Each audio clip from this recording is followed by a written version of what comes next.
Paris in the summer of 2026 is not just a destination. It is a feeling, a rhythm, a living dream that wraps around you the moment your flight descends over the Seine. The city glows differently in July, when golden light stretches across Haussmann boulevards until nearly 10 at night, and every cafe terrace hums with laughter and clinking glasses. This is the trip we had been planning for 2 years, and nothing about it was left to chance.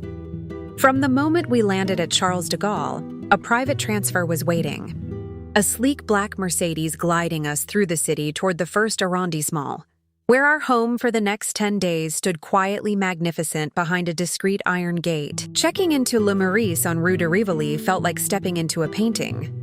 The lobby, draped in gilded moldings and soft candlelight, carries the weight of centuries without feeling heavy. Our suite overlooked the Tuileries garden, and every morning began with that view.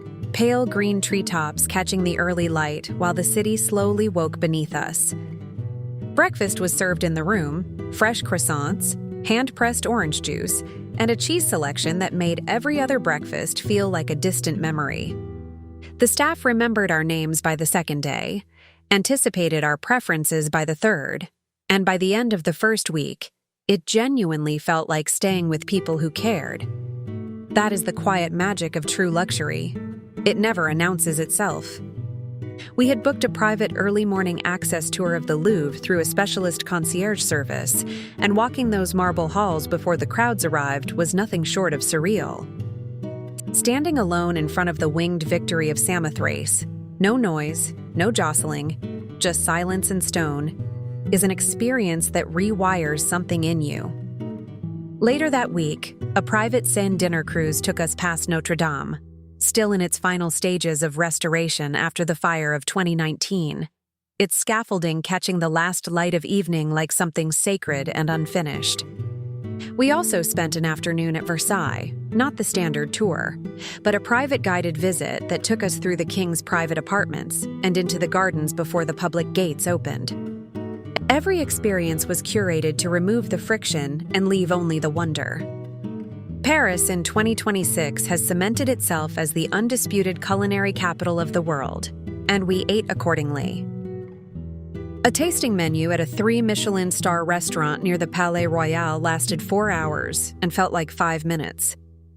Each course told a story about French terroir, from Brittany oysters to black truffle from Périgord, paired with wine selected by a sommelier who spoke about each bottle the way poets speak about love. But the meals we remember just as vividly were the simpler ones. A jambon beurre from a boulangerie on Ile Saint-Louis, eaten on the riverbank. A glass of Sancerre at a zinc bar in Le Marais, while the afternoon stretched lazily into evening. Paris feeds you in ways that go far beyond the plate. By the final morning, sitting on our suite balcony watching the Tuileries fill with joggers and families and tourists with maps, something settled in us that is hard to name. Paris does not let you leave unchanged. It asks something of you. A slower pace, a sharper attention to beauty, a willingness to sit still long enough to actually feel where you are. The summer of 2026 reminded us why we travel in the first place, not to collect stamps or check boxes, but to find those rare moments when the world feels exactly as extraordinary as it actually is. Paris gave us 10 days of that, and we are already counting down to the next time.